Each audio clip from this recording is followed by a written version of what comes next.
bienvenidas de la Universidad de Guanajuato con el tema Aspectos metodológicos en la enseñanza del español como lengua de herencia.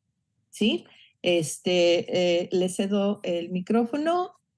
Cualquier pregunta que tengan, vayan anotándola en el chat, o al final de la sesión tendremos unos minutos, ¿verdad?, para darles respuesta. Bienvenidas y muchísimas gracias. Gracias a ustedes por poder tener la oportunidad de presentar nuestro tema, que ya nos han dado la oportunidad de presentarlo. Esa es la guía que vamos a llevar a cabo. Primero una introducción sobre el tema migratorio. No va a ser exhaustivo, pero sí para ubicar este trabajo que vamos a presentar. Después la descripción del método y el análisis de datos sobre las consideraciones para los profesores que enseñan español a hablantes de herencia, para continuar con las conclusiones y nuestras referencias.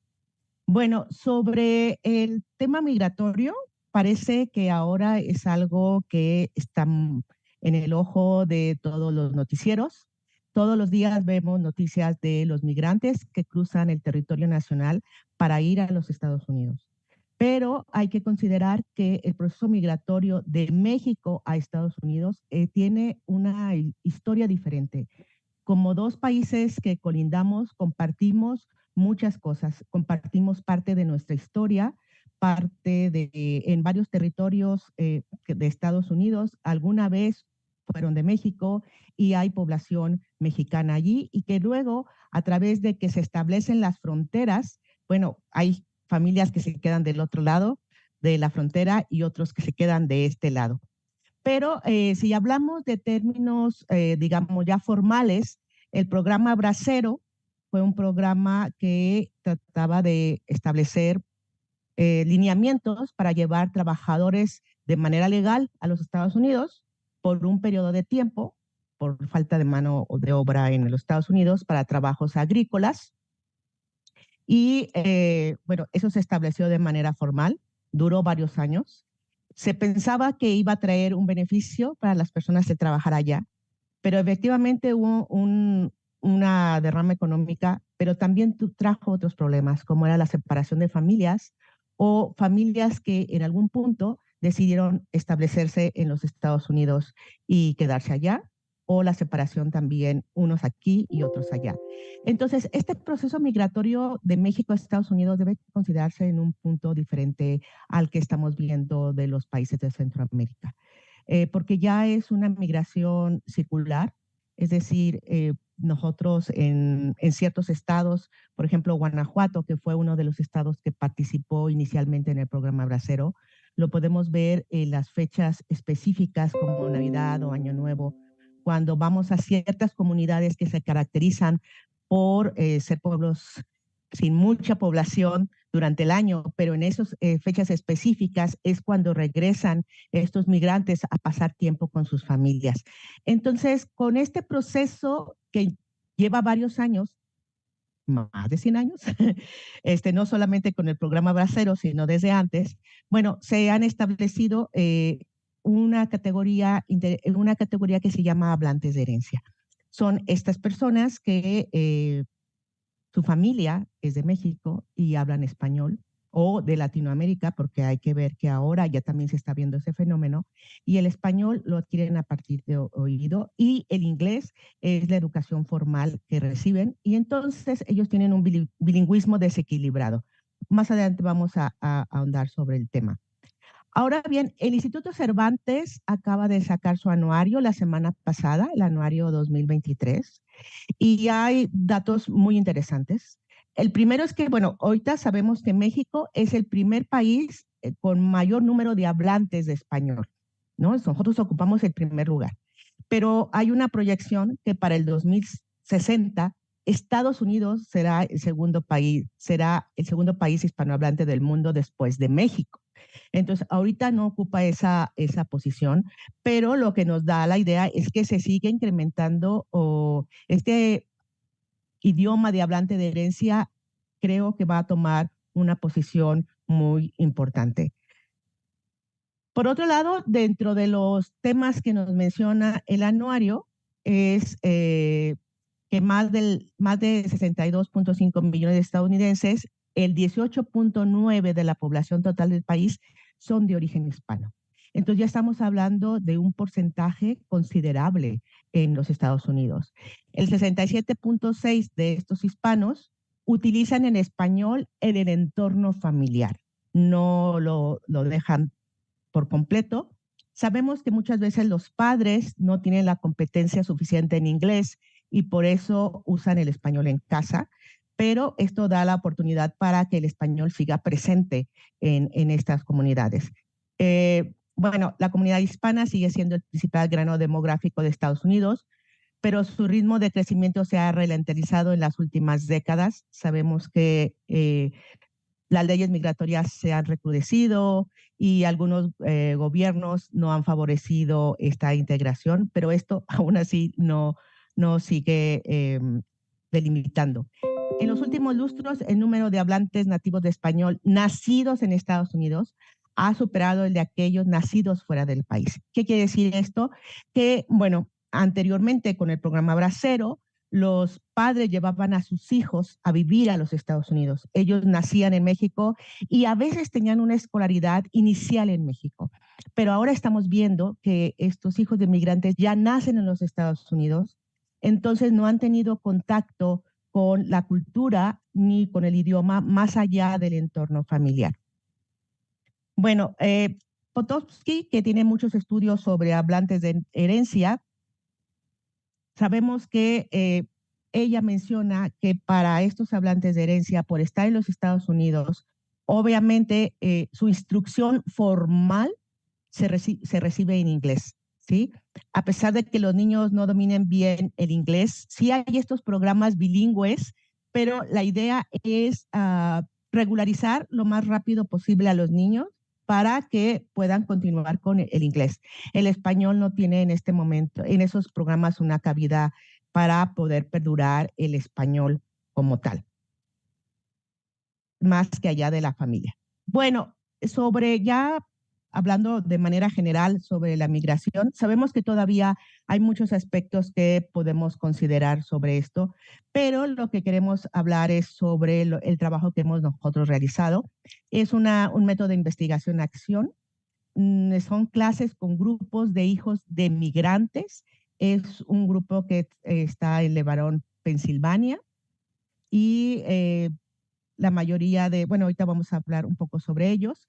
Lo que hemos recabado para hacer esta investigación-acción y la reflexión son los planes de clase que realizamos con ellos, la información que nos proporciona la líder migrante, porque fue el contacto con el que logramos establecer este grupo.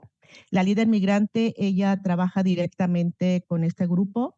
También es el enlace con el consulado de México en los Estados Unidos y es el enlace con otros grupos de asociaciones de migrantes. Entonces, ella trata de promover el contacto con la cultura mexicana, en este caso, porque ella es mexicana. Entonces, la información que ella nos proporciona de los niños, del contexto familiar, nos ayuda mucho para trabajar en esto. Y la información de los padres, son menores de edad los niños, entonces necesitamos estar en contacto con los padres y que ellos sepan qué es lo que estamos trabajando con sus hijos. También tenemos videos de clase únicamente con la autorización para revisar qué es lo que vemos dentro de la clase. Bueno, son 16 niños entre 6 y 14 años. Los grupos que se hicieron los hizo la líder migrante porque ella conoce a los niños y conoce el contexto. Nosotros lo que le pedimos fue que no hubiera niños de 6 y 14 años juntos, sino que fueran con edades próximas. Entonces, ella que conoce a los niños nos ayudó a hacer los grupos por la tarde. Tenemos clases cada semana, una vez a la semana, vía Zoom con ellos. Entonces, los niños sus padres son migrantes de México y Guatemala. Hay una niña que es de Guatemala, entonces también tenemos la presencia de otras variantes de español. Sus padres, nada más uno de los padres tiene un estatus legal, los demás tienen un estatus no legal.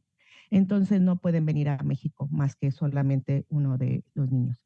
Bueno, entonces también tenemos este caso que la lengua materna es el inglés, pero también la lengua materna es el español para unos. Una de las familias, sus hijos se fueron pequeños. No es digamos, porcentaje que dice que ya nacen allá. Ellos nacieron aquí y se los llevaron a Estados Unidos. Entonces su lengua materna es el español y comenzaron en nivel inicial en la escuela para aprender español, pero ahora están allá. En el caso, ellos están pasando a el inglés. Para otros, su lengua materna es el inglés. Entonces, tenemos características muy diferentes en todo el grupo. Ahora vamos a pasar a hablar del análisis y le voy a dar la palabra a mi colega María José. Gracias, maestra. Buenos días. Bueno, ahora les voy a hablar sobre los análisis de datos, las consideraciones para los profesores que enseñan el español hablantes de herencia. Y bueno, yo soy profesora en formación, he tenido la oportunidad de trabajar con los niños hablantes de herencia y los videos de clase que menciona la maestra han sido de mucha ayuda para mis otras compañeras y para mí porque pues nos ayudan a reflexionar sobre nuestra práctica docente. Y nos hemos dado cuenta pues de todas estas consideraciones que ahora les voy a mencionar. Por ejemplo, explorar las características de los hablantes de herencia. Y es que tenemos que tener el interés por conocerlos, por saber de su historia, porque en muchas de las clases trabajamos sobre temas culturales y para nosotros que estamos aquí en México, pues es muy sencillo de repente hacer la pregunta: ¿has probado este platillo o has visitado este lugar? Y pues varios de ellos no tienen la posibilidad de venir a México, pues precisamente porque pues sus padres, por la situación de sus padres, que son indocumentados, entonces pues es difícil que ellos vengan a México. Y por eso pues hay que ser cuidadosos a la hora de trabajar con estos temas. Luego, no juzgar el español de los estudiantes. Y es que el input que reciben los hablantes de herencia, pues viene de sus padres, a veces de los abuelos o de otros familiares. Entonces, pues a veces ciertas maneras de pronunciación o ciertas formas de nombrar a las cosas, pues son muy diferentes.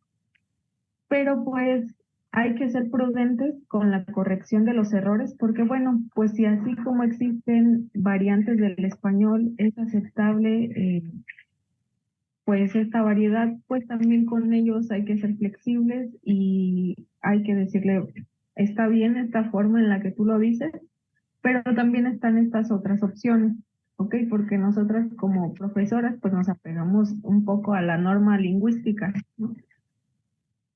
Y entonces eso, ser flexibles y tener cuidado en el tratamiento del error.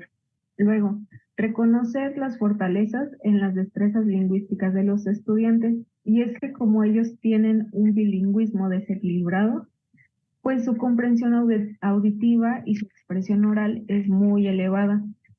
Entonces, bueno, vamos a aprovechar esto pues para que ellos vayan construyendo su aprendizaje, pero también hay que trabajar en el desarrollo de la expresión escrita y la comprensión lectora, porque como toda su instrucción formal, su escolarización la han recibido en la lengua dominante, en este caso pues es el inglés, hay que trabajar la parte escrita. Luego, la evaluación de las destrezas lingüísticas. Y es que como tienen un bilingüismo desequilibrado, pues a veces es difícil como evaluar por separado cada destreza, porque ellos sienten mucha inseguridad al expresarse de forma escrita. Entonces, pues hay que hacer ciertas actividades y también tener mucho en consideración que va a estar la presencia de la lengua dominante en su interlengua, pues por la interferencia de ambos sistemas lingüísticos. Y por ello, pues hay que desarrollar actividades, planes de clase que nos permitan trabajar por separado las destrezas lingüísticas y también generar un ambiente de confianza para que no tengan miedo de equivocarse o de cometer errores. Después, la conexión de la cultura y la lengua. Los hablantes de herencia, al tener como primera fuente de aprendizaje a sus padres, a sus abuelos, a su familia, pues tienen una conexión muy emocional con el idioma y con la cultura, porque pues es el idioma con el que pueden comunicarse con sus seres queridos. Pero también como profesores hay que fomentar la interculturalidad, porque bueno, la situación de ellos y sobre todo de los padres migrantes, pues ellos también están en un proceso de adaptación, tanto los padres como los hijos. Y, por ejemplo, recientemente que pasó el Día de Muertos, en nuestra clase, bueno, hablamos de lo que es el Día de Muertos, cómo lo celebramos, qué es el altar, qué elementos tiene, pero también los niños allá en Estados Unidos estaban muy felices por celebrar el Halloween, por salir a pedir dulces. Entonces, pues bueno, la clase de español va a ser una clase donde podemos hablar de ambas culturas y lo vamos a pasar bien, y está bien. Y pues que sientan que pueden obtener lo mejor de ambos mundos. Luego la comunicación con el contexto más inmediato del alumnado. Y pues aquí el contexto fueron las familias, porque ellos al ser menores de edad, pues necesitamos muchísimo del apoyo de los padres. Y bueno, todo esto ha sido un trabajo en conjunto con la líder migrante, con la maestra, con mis compañeras, profesoras en formación, y con los padres de familia que, bueno, cada vez ellos son más conscientes de los beneficios que les trae a sus hijos seguir con el aprendizaje de su lengua de herencia y pues aprovechar también las oportunidades que ellos tienen en Estados Unidos, porque muchas de las familias van en búsqueda de una mejor calidad de vida, de mejores oportunidades laborales. Y pues sí, la verdad es un trabajo muy, muy bonito porque los padres están allá al pendiente y apoyando a sus hijos, al pendiente de conectarse a la clase, de ayudar a sus hijos con la conexión a internet, con el dispositivo.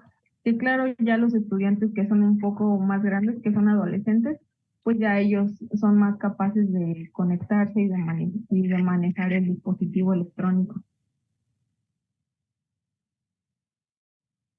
Como profesores, y también es algo que han hecho los padres, motivar y empoderar a nosotros, a los estudiantes y ellos a sus hijos. Hay que visibilizar la importancia del español en un contexto y sociedad donde la lengua dominante es otra, que no se sientan menos por el hecho de hablar una lengua que no es la oficial en el país donde están. Pero también debemos de crear un ambiente de confianza en el aula porque pues como por ejemplo su expresión escrita necesita más trabajo, su comprensión lectora, pues a veces ellos sienten mucha inseguridad y no se creen capaces de hablar en otros contextos fuera de la familia. Entonces como profesores en la clase hay que brindarles esa seguridad y de que si cometen un error no es el fin del mundo. Luego, identificar las necesidades e intereses de los alumnos. Cuando los estudiantes, por ejemplo, crecen en este contexto, en una familia donde, bueno, la lengua para poder comunicarse con ellos es el español, pues a veces sienten que el objetivo de aprender español es muy limitado.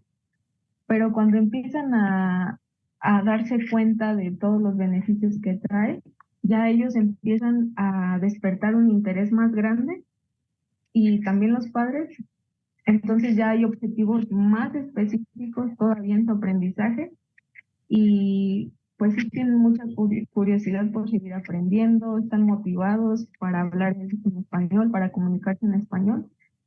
Y esto ya los lleva pues a obtener otros logros, por ejemplo, en el ámbito laboral, en el ámbito académico. Y pues sí. Ok, para las conclusiones que tenemos aquí, bueno, es claro que con este tipo de estudiantes la gramática es implícita, son niños, no podemos hacer la gramática explícita. Y tenemos también los profesores deben tomar en cuenta todo el bagaje que ya tienen los alumnos, el input que traen, porque son, ya han sido expuestos al español en sus familias. Entonces necesitamos estar conscientes de que ellos tienen un input y que ese input es el que sirve para comunicarse. Tal vez puede variar de la norma, pero tenemos que validar también ese input que traen. Y bueno, actividades que activen el vocabulario de los estudiantes. Ellos muchas veces tienen dormida esa palabra porque les mencionamos y ellos dicen, sí, sí la conozco.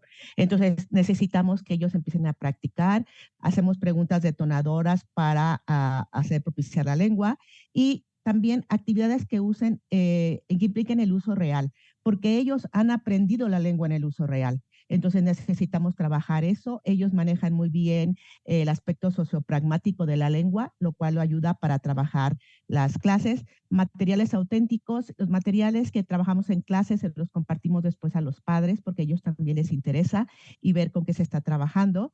Y bueno, trabajar con la pronunciación, porque sabemos que con este bilingüismo desequilibrado algunos tienen la interferencia del inglés.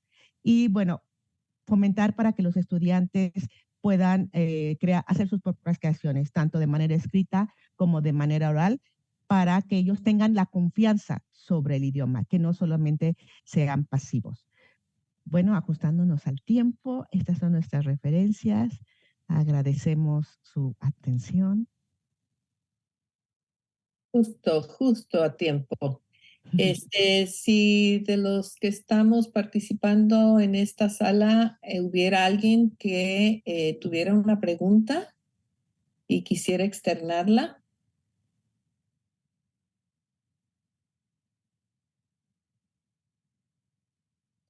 Bueno, yo quiero hacer un comentario particular. Creo que estudios como en el que están trabajando ustedes, creo que la mayoría nos podemos relacionar, ¿verdad? Nos podemos identificar con este contexto, ¿verdad? Porque de alguna manera todos o cada uno de nosotros tiene esa relación con alguien en Estados Unidos, un familiar en Estados Unidos, ¿no? O que al revés, el familiar de Estados Unidos se ha visto forzado a venir a convivir con sus parientes aquí en México, ¿no? ¿Cómo se maneja esta multifaceticidad, si se puede decir así, de cada uno de estos aristas de este problema? Porque yo, por ejemplo, mi papá fue mexicano, mi mamá fue nicaragüense, yo nací en Estados Unidos. En aquel entonces no había esta facilidad, ¿verdad? O este entendimiento de que necesitábamos recursos lingüísticos, pues, para poder comunicarnos, vivir en sociedad. Entonces, pues uno se limitaba a ir a las clases de verano, a tratar de alcanzar al otro grupo, ¿no? Hoy en día ya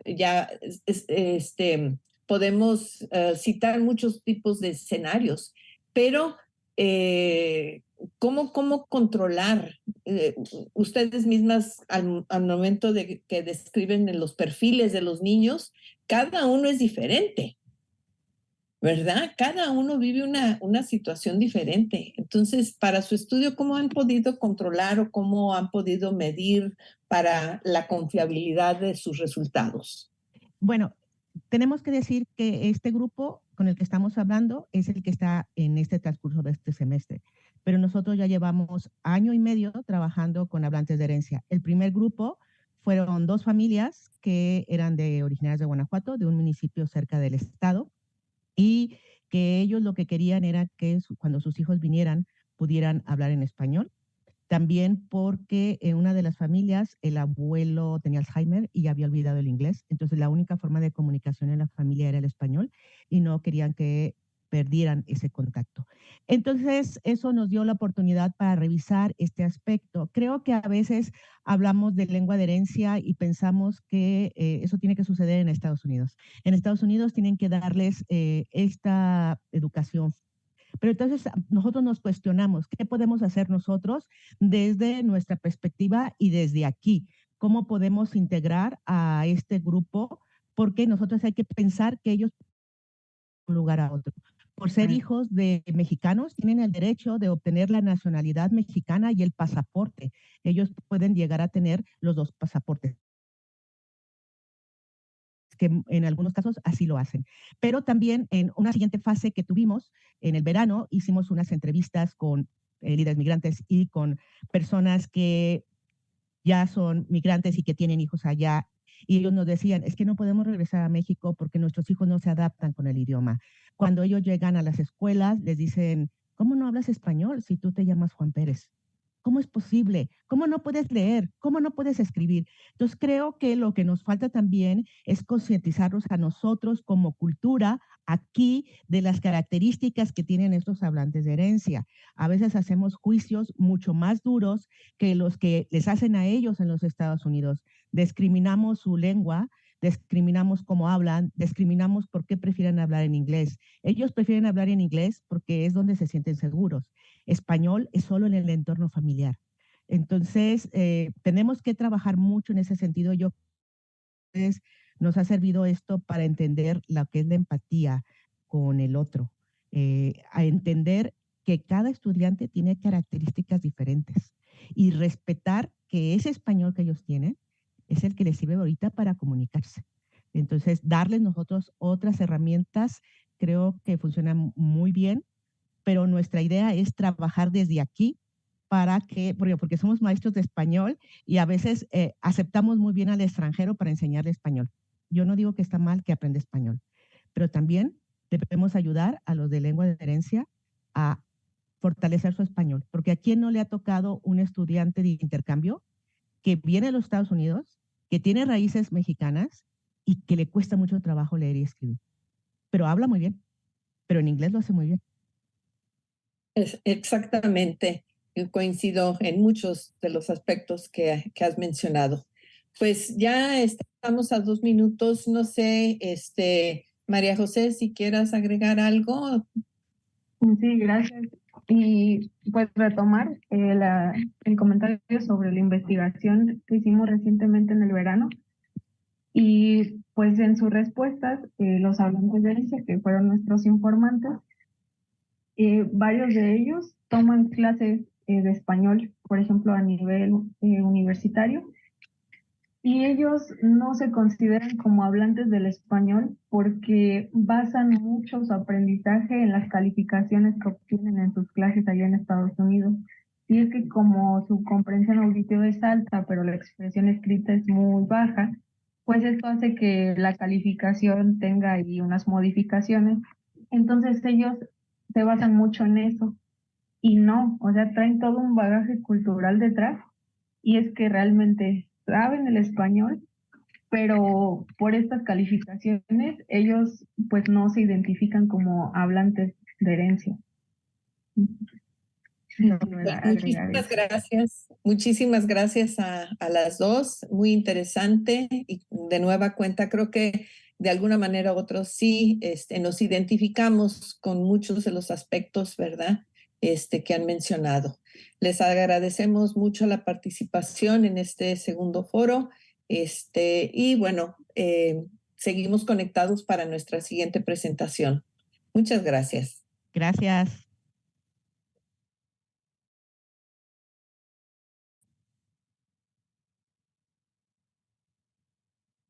Muy buenas tardes, buenos días, ¿verdad? Todavía.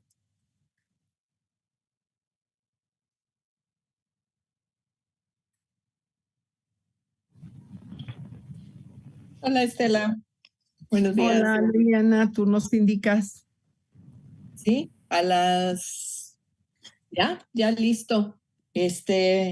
Empezamos entonces con la siguiente participación. Strengthening of comprehension and written production through didactic sequences oriented to positive education. Están con nosotros Karla, Guadalupe, Reyes, González a presentar y la doctora María Estela Estrada Cortés de la Universidad Autónoma del Estado de México. Bienvenidas Y adelante, contamos con media hora para la presentación. Muchas gracias, muchas gracias. Ahorita ya estamos aquí. Ay. Listo.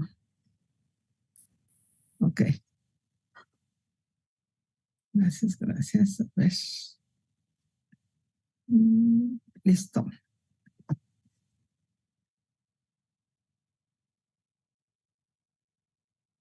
Creo que ahora sí, ya estoy compartiendo y todos lo ven, ¿cierto? Ok. Bueno, pues muchísimas gracias. Me asiste mi colega, la profesora Karla Guadalupe Reyes, y vamos a hablar sobre este tema, Strengthening of Reading Comprehension Skills and Written Production Skills through Didactic Sequences Oriented to Positive Education.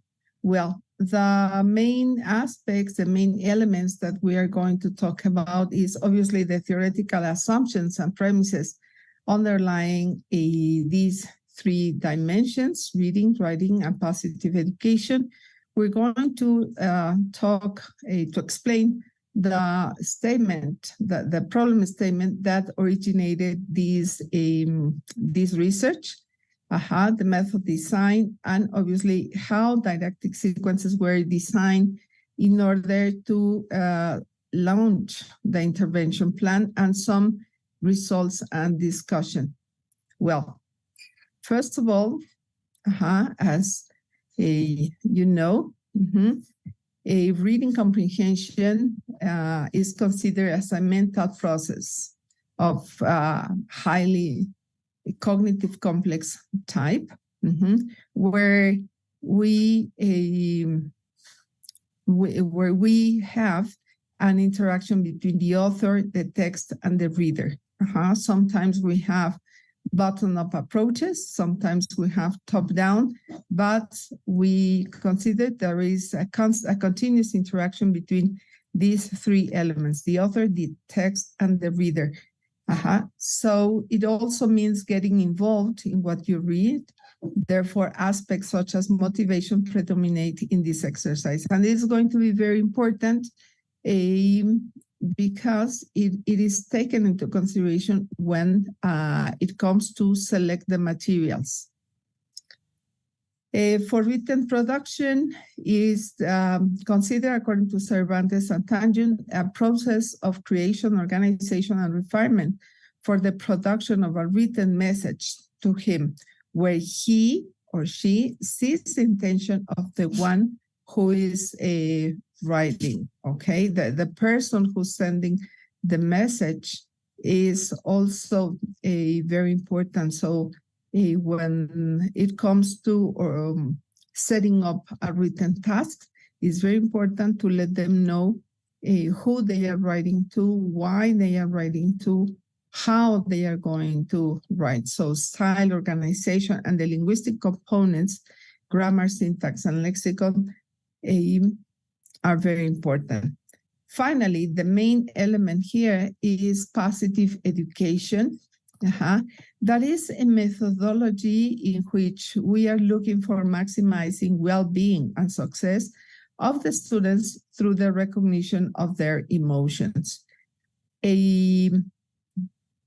Some minutes ago, I was telling you that the selection of the materials for reading, the kind of tasks they are going to work with in the written process are very important, okay? Those materials, those resources become highly relevant, and that's why positive education becomes a very important dimension, because the idea of well-being is associated to these emotions: love, empathy, interest, proud in the sense of identity, to accept who they are, where they are, and what they are doing, and to be proud of that, to feel satisfied.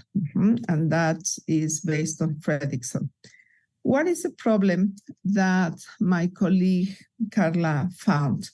She also works, she works in the higher level, but also works in a private secondary institution in Toluca with these second graders who have an intermediate, well, a low intermediate level, A2 plus, B1 minus.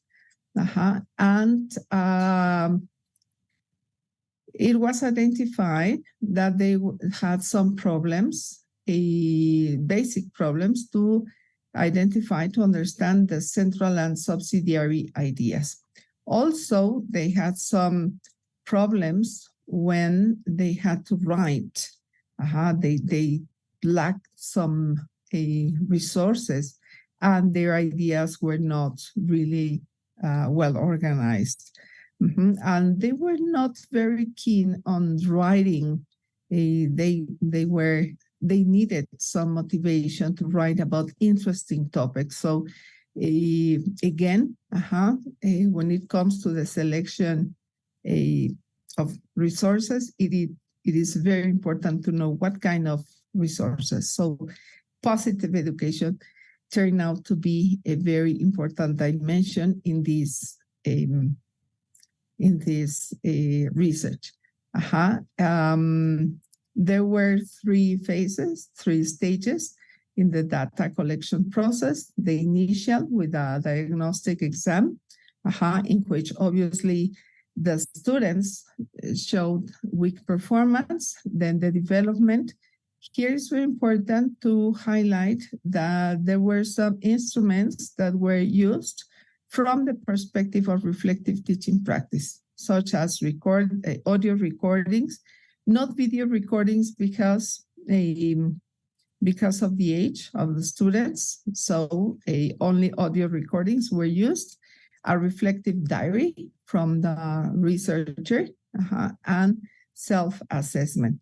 At the end, it was administered another diagnostic instrument where the performance in reading and writing had been improved substantially. Right? Now, my colleague Karla is going to continue. Thank you so much. I hope that you can listen to me well. Thank you, dear audience. Well, I'm going to continue with the method design, basically. So as it is a master's degree research, we consider the action research a base.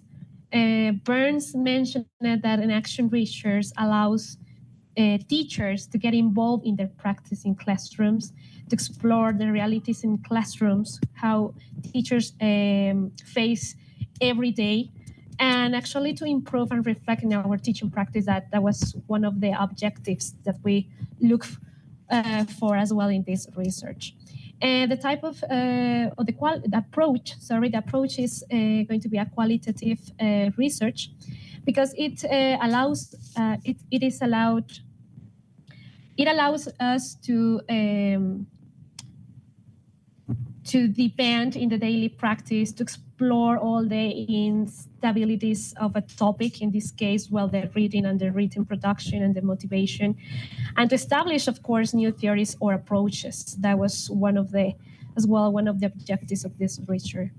About the design of the didactic sequences, we have a general information because we work in didactic sequences. So we have, as first step, a general information about the classroom, the teacher, the grade, the group, and so on. And cognitive targets, right? What is the objective in the initial stage in writing? What is the development objective in writing, and so on. We have the methods that we use. We have the techniques as well. And later on, as an important part of the didactic sequence, we establish the initial stages in reading, positive education, and written production. The development as well, it is divided by these three topics. And the closure, of course, that is important, that we have to follow up in all the didactic sequences or lesson plans that we that we usually do as teachers. And an evaluation stage. About the intervention plan, that is the following. Well, we're working 5 long sessions, 2 hours each one. Of course, with some issues in the process, we did more sessions, but at least we established 5. So we divide these sessions in first.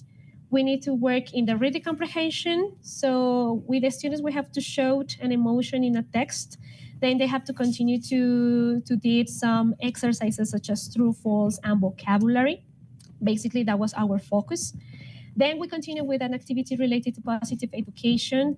In this activity, we evoke a little bit more the emotion and the well-being that we saw previously in the reading.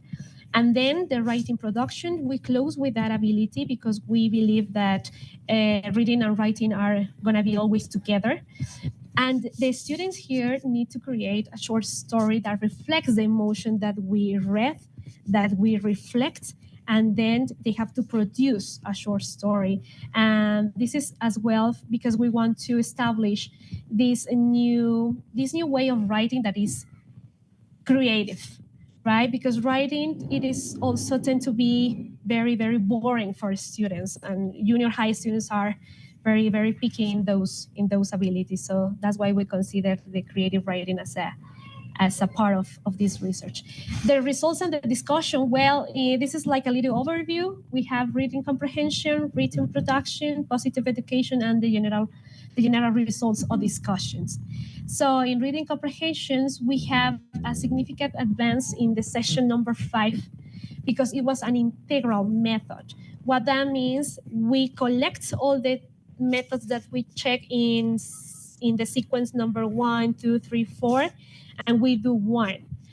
So according to this self-evaluation that the students did, they consider their participation as excellent. And we include emojis because students feel more comfortable with this kind of pictures that they tend to use every day in their life. So the students' voices that we get and that we collect from the audio recordings was that they didn't know about these kind of activities that involves emotions in the reading. They like it and they consider it easy. For the written production, we have a significant advances in the session number 5 as well. We worked in these 5 stages, that is pre-writing, drafting, composing, editing, revising, and finally the publishing. Most of the students consider their performance as good and excellent. So that creates a confidence in the students. So that was well, and that was really, really good for us. Because as I was telling you before, writing, it's a hard ability. They don't really like it to write. The students' voices that we get from these audio recordings was that they really want to write again, that they feel very free and very creative when they write their ideas and they do this collaborative work with the other students. About positive education, as well, we have significant advances in session 4 and 5, in which the emotions that we worked, it was empathy and interest. How we did that? Through discussions. And at the end, we did a mural newspaper in the school. So it was a really, really significant and meaning activity.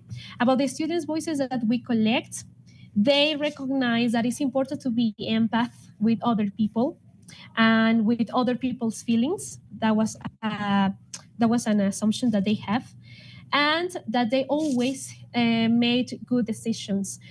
These voices, or these students' voices in this positive education step, are different because it depends obviously in the emotion that we worked in their research, but at least they have good comments about this kind of activities where feelings are involved. The next slide, it's about our own conception about reading comprehension. So we consider reading comprehension as a constructive process where the impact depends on the cognitive processes that are carried out for its understanding through a cluster of skills, a deep, constant, strategic, and interactive exercise whose protagonists are the author, the text, and the reader to give it a meaning. The conception of written or writing production in this case, we consider it as well a cognitive process through thinking activities. In this case, all the stages that we work with the students, pre-writing, drafting, composing, all right, in which the skills are an effective composition strategy should be developed for the search, conception of ideas, planning, organization, the drafts, as well as the revision and the correction was really important for the students because they work collaboratively in these cases, in these stages, and the final writing activities. Well, through these activities, the students can become aware of their weaknesses and strengths. About positive education, we can say that we maximizing and building the well-being environments, in this case with emotions. And it was part of our interventions to clarify more. It brings us closer to the thoughts, behaviors, and values of each human being that is a student. So as teachers, we don't have to forget that we are working with human beings at the end. They are not machines. They feel, they really want to express their feelings in the class. So it was for us a good way to do it through the reading and the writing production as well. And of course, according to the normative, that is the SEP, we using the language as a medium to express ideas and thoughts confidently and effectively. So in this case, we use these feelings, all right, and we combined it with a foreign language teaching. So we have a good result. About the conclusions, well, so students are able to read literally text, not exclusive to textbooks. That was important for us because we were working on textbooks most of the time. So just take that away. So it was important for us. Exploring new strategies such as QAR, that was one of the methods, questioning, answer, reading, enriches in one hand, the teacher practice, and on the other hand, the performance about the students in reading comprehension. The strengthening of collaborative and cooperative work in the students through positive education, and we work as well in a reflecting thought towards social issues. That was positive education made, that they discuss about other topics that are around them and they affect them in a way. In the other slide, we can have that the students recognizing the emotions that is linking to the reading and wants to convey in a general way. We as well, we reinforce the trust, the security, this frustration and communication with the students because we are working with junior high. So it's very difficult that they get in agreement all the time, but we reach that with this research. The students improve their essays or the short stories so much that the topics such as violence, and they presented it in the first essays or short stories were omitted in the last session. So the first writings that we get were so aggressive. They tend to write words such as kill, blood, and well, those horrible words. But at the end of the sessions, we try to omit those words so they can focus only in the emotion and they write beautiful, beautiful short stories with those values. These phases in the first sessions were complex to achieve. However, as the sessions passed, the students made more structured text. We reached that point as well. Well, this is how reading comprehension, positive education, and written productions are linked in our research. So we can have these keywords such as emotions, values, collaborative work all the time, critical and thoughtful. That's what they shared during the research and at the end of the research. So the point that we insert the emotions in these three abilities that we have to work, that we really want to work on, we get it at the end. So that was really impressive for us as well.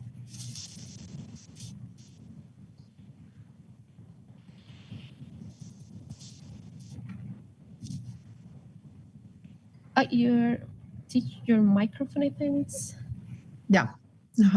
So we are coming to the end of our participation. And I would like to highlight that the importance of the contribution of this research is precisely to get away from that misconception that reading and writing are for homework or are the neglected skills that we can set up, work with in our classrooms. So it is highly important to see both of them as processes, cognitive complex processes that should be scaffolded for the students and should be guided. And another important thing is that they can work in a collaborative way. Written production mustn't be seen as an isolated practice, right? And the other thing is, obviously, if we help them as a part of education to focus on positive emotions and values, to be tolerant, to be empathetic, to be comprehensive, to be collaborative, obviously we are contributing a lot to the young children and teenagers education. Thank you so much. I guess that's it. Well, we have some recommendations in order to work with positive education, right? But we are running out of time, so we can leave this slide here and maybe wait for some questions. This is our references, and but we can have some recommendations here if you are interested. Yes, thank you so much. Oh, thank you, María Estela and Karla Guadalupe. We do have one question. It's in the chat box. How was the process for the writing assessment through the 5 stages? And I suppose it was kind of hard work. How was the didactic sequence to get your objective for the research?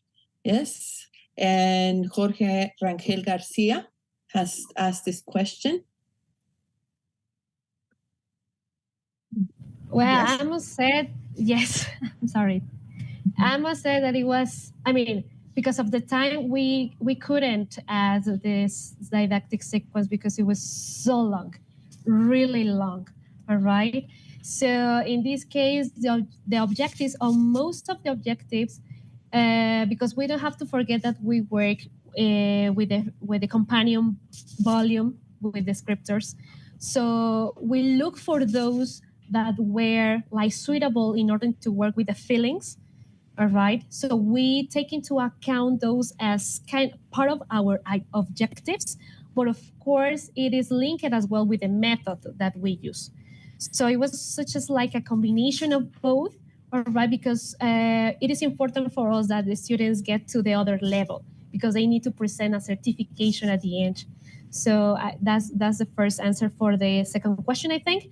And the assessment about the writing, well, it was a long process, but I will say that in order to economize the time as well with the students and during the sessions, we work with we can say with a Likert scale, all right, that Patricia H, I think, I'm not sure about it, but yes, I think it was Patricia H, right, proposed in order to work writing in a collaborative way. I think that it was one of the main authors that we read about writing in collaborative. So I don't want to tell you that if we assessment all the processes, but at the end, the students need to check their mistakes as well. They have to do this auto-evaluation together, all right? And at the end, the teacher collects their own assumptions about what the students did in this way with this method that Patricia H established. So that's one of the answers. Thank you anyway for the question. Thank you very much. Are there any other questions? Okay, well, we thank you for your presentation. Yes, very interesting as like the rest of the presentations. And we will continue in a couple of minutes with the following one. Thank you. Thank you, Dr. Liliana. Thank you so much Thank you, for Dr. Liliana. moderation. Right. Thank you so much.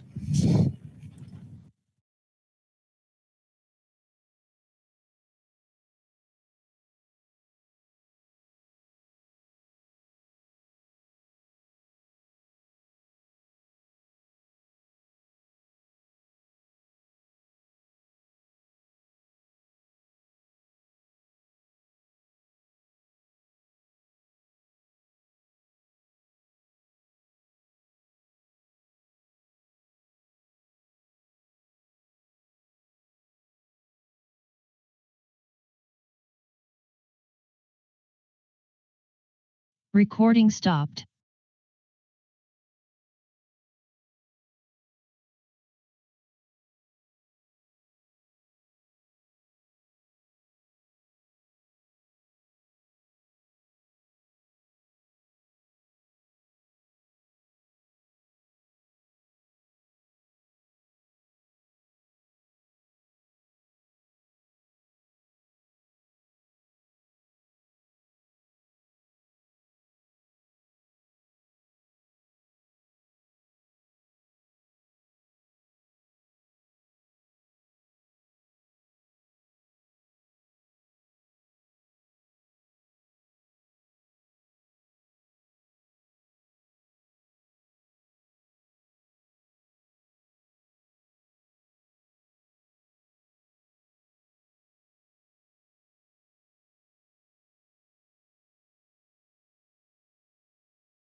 I think it's my turn, I don't know.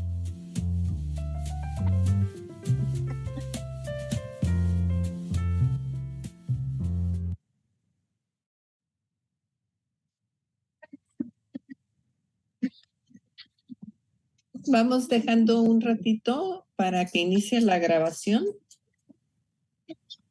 Recording in progress. Okay. Y si puedes subir tu presentación, Sonia. I'm sorry, my connection is a little bit unstable, but I don't know if you can hear me or see me. Sí, sí, You can yes, loud and clear. watch me. Yep. Can you give me the permission to share my PowerPoint Okay. or?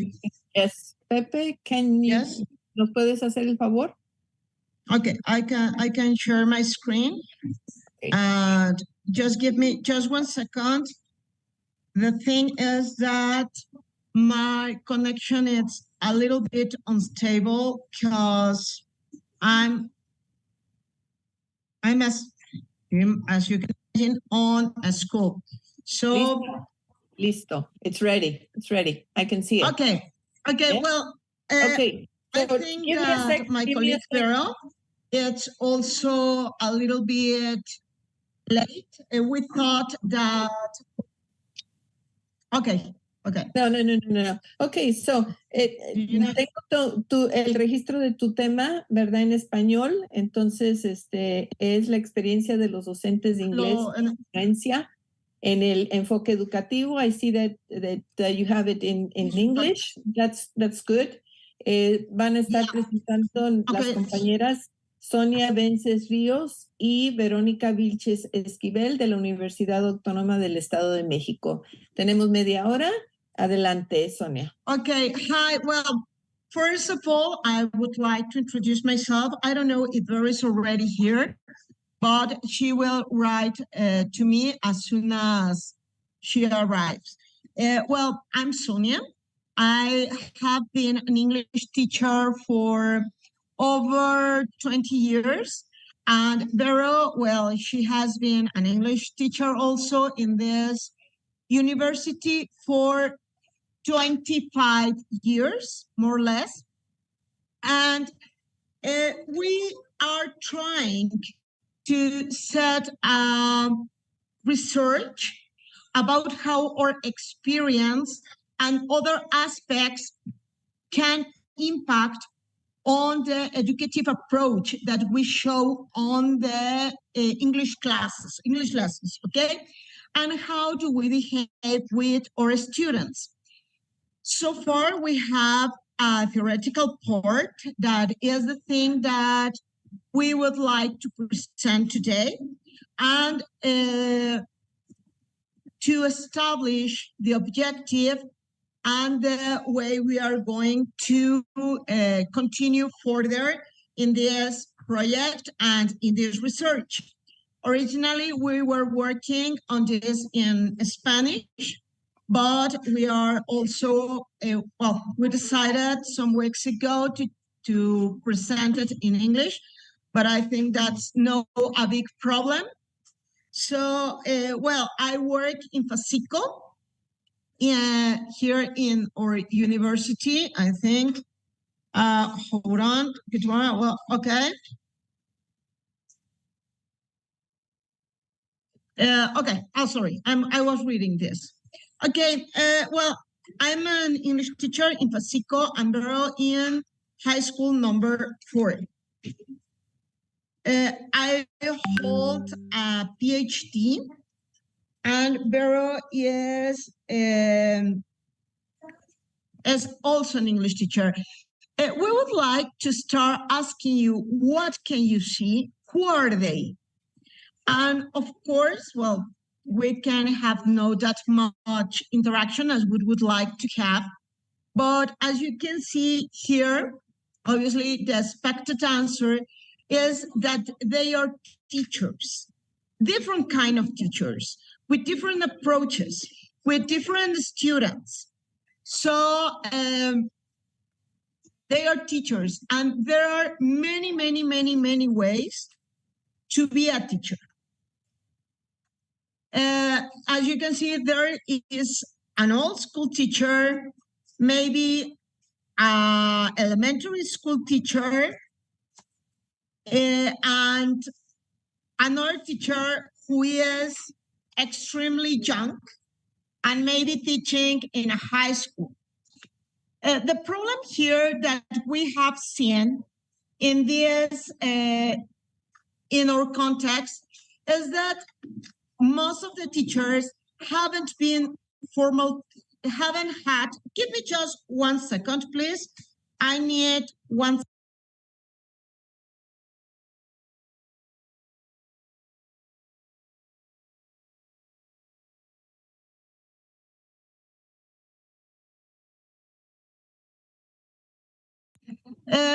some of the teachers in our university have different backgrounds on how they conceive themselves as teachers and how they have been trained.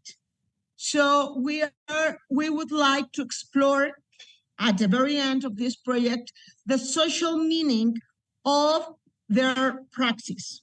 Okay, so the objective, the general objective that we have seen is to analyze how the experience and formal training of the teachers impact on their educative approach of their practice and the social meaning they give to their careers. Okay, sorry, I think I'm missing a word there. Well, to explore these issues, we need two categories. The first one is the experience, the previous experience of the teacher and the training he or she may have, and how they have formed their career according to these two elements. Of course, we have their training. We have different types of training, formal training or informal training. In this case, formal training would be having a BA or having any teacher course in their background. For example, teachers that have been prepared on linguistic schools, or even maybe in some language schools, but they have been formal trained. Some of us have been firstly informal trained. I mean, we have certain domain of the language, and then we find in the career, during our teaching experience, certain courses that have been given to us by our universities or our schools, and then we have been acquiring, can you hear me? I think, yeah, okay. Yes, we can hear you, teacher. Yes, the thing is that he says that my connection is really, really unstable. I don't know if you can hear me. If not, please tell me. Okay, I will try to change it to my cell phone. Okay, and there we would like to explore another types of training, the initial and the continuous training that we may have. Okay. Give me just, I think I need to restart. No, there it is. There it is. The initial and the continuous training. Wait a minute, again.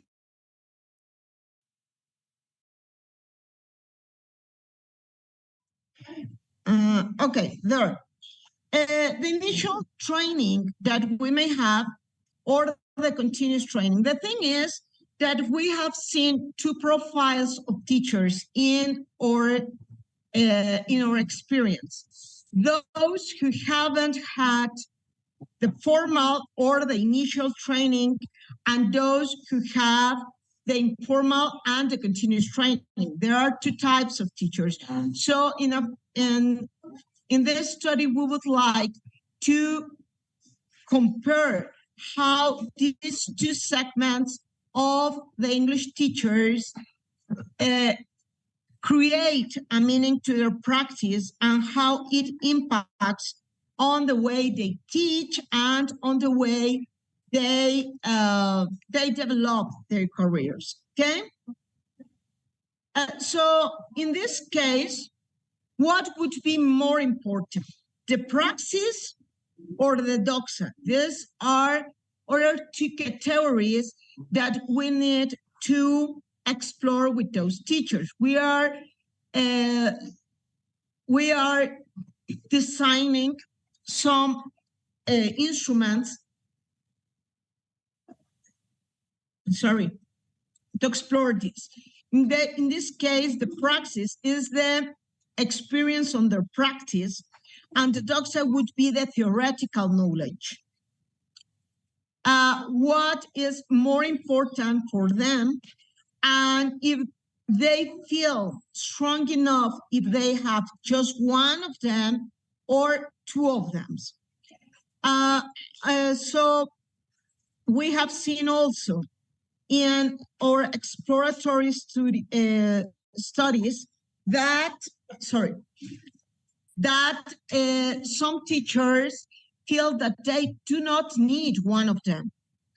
Some of our teachers feel that they are stronger in the doxa and therefore they do not need a huge praxis.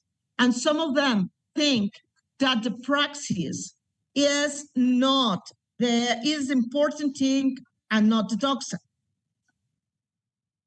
So we are trying to give a solution to this.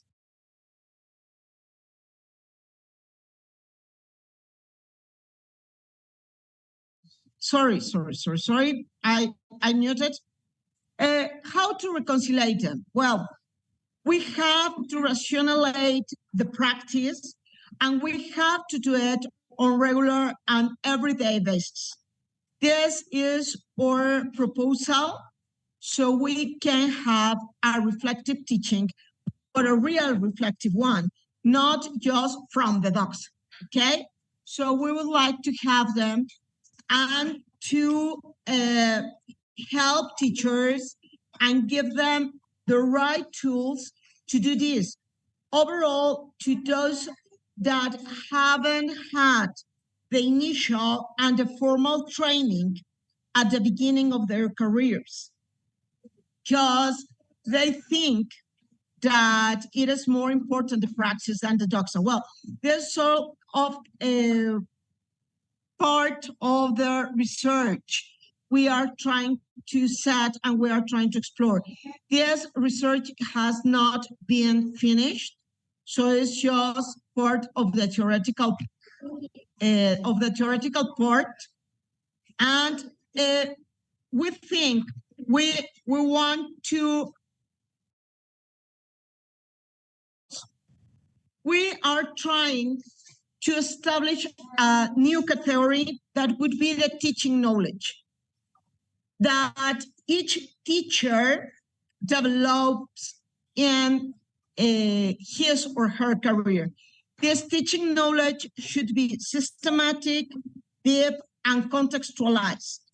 And when a teacher finally conceals the praxis and the doxa, can't establish this teaching knowledge. And it will help us also in our careers and in our schools, if the schools can reinforce this practice, okay?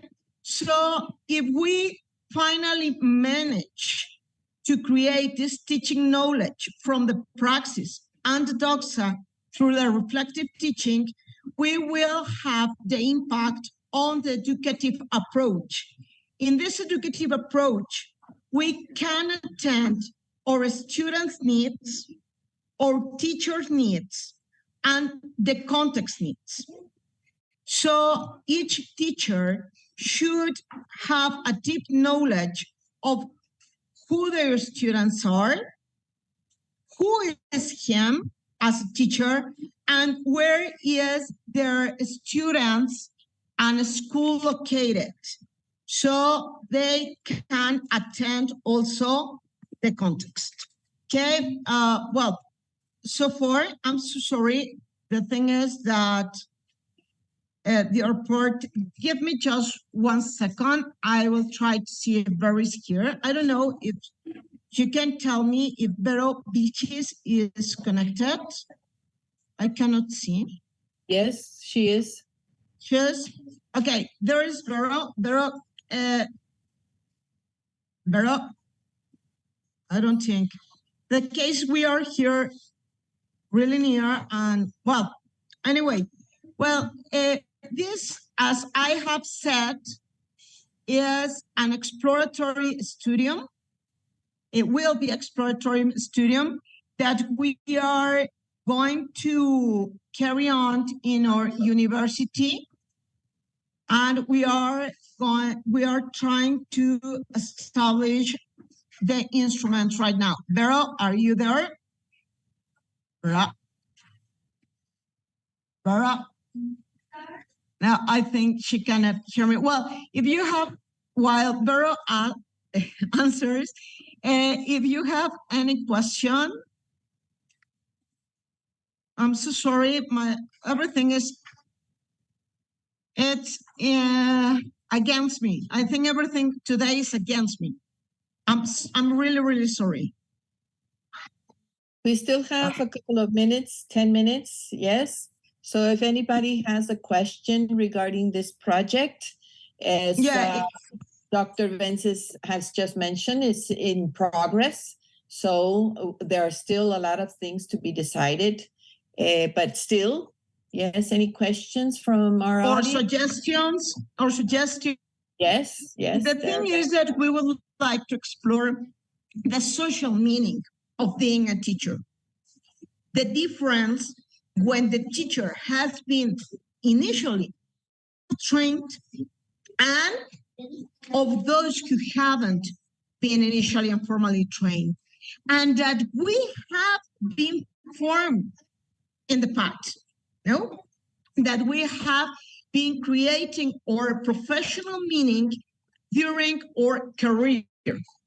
Maybe we were chemists, or maybe we were doctors, or what's the difference between each type of teacher and the meaning we give to our profession? That is going to be our main objective. I don't know if it was crystal clear, but it was our main objective. It is our main objective. Of course, our instruments are going to be absolutely qualitative because we are trying to explore social meaning. We are going to look for five teachers of each category, and we are trying to establish interviews in depth so we can talk to them and know why are they teachers and how their formal training or informal training has an impact on their everyday practice. And if they can't, if they have already worked on this process of reflective teaching, as a way of professional development, that I think is the most important thing here, that we can offer in an actual research the proposal to those teachers who haven't been formal trained, the reflective teaching as a way of development, and how they behave when they work with other colleagues and how they work together, and if they can't help each other in each category, okay? So unfortunately, well, we are trying to establish this because we have seen that although in language college, we have specialists and we have different studies, there are very, very, very few studies about what is happening with the English teachers that are already working in our university, and that just because of needs of the service, let's call it that way, they were contracted as teachers because it was needed, and they are maybe not formally trained. So that's the main motive we have to do this study. Okay, I think I don't know what's going on with Vero, but if somebody has any suggestion, any complaint, any joke, crack a joke to break the ice, we would love to.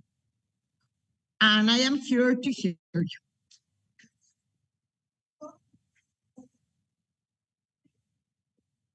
No? Okay, now Elizabeth Contreras has great effort, teacher Sonia Vences. Yes, a comment. Thank you, Ellie. We are just trying, we are trying to have a systematic knowledge of what's going on with the teachers and how their experience and formal training is what impact does it have on their everyday labor, okay? Oh, thank you very much. I hope for next occasion we can have the results. Yes, hopefully. Well, if we don't have any questions or comments, I thank Sonia and Vero Vilchis, yes, for their presentation. And we will be ready then for the following one at 12:15. Thank you. Okay, it was too long. I'm so sorry. I think Vero has an airport, but I don't know what. I'm sorry, really. Thank you. Thank you. What's the last one? Así es que podemos parar la grabación y continuar al rato. Recording stopped.